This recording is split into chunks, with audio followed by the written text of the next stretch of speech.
kutoka Fresh Gardens and Fana shambani. Hili ni bwawa letu ama lambo ambalo tutakaloweka dam line hapo kwa ajili ya maji ya kumwagilia na matumizi mengine hapa shambani. Karibuni kutazama ili muweze kujifunza kitu kimoja ama kingine katika hizi harakati za shambani.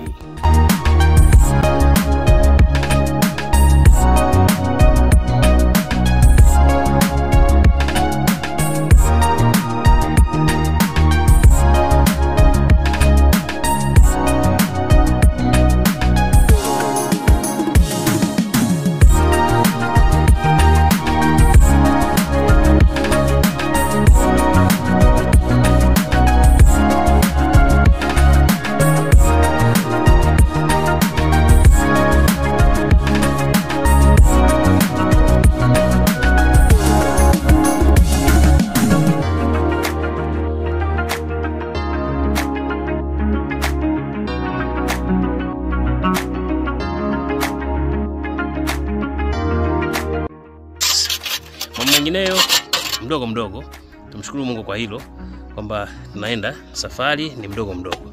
Asikudanganye mtu. Kama huna mapenzi na haya mambo, huwezi kuyafanya. Huwezi kutupa pesa yako hapa kama huelewi unachokifanya. Kila mmoja anafanya jambo analolijua, analoliweza kulifanya. Kwa hiyo it's like that.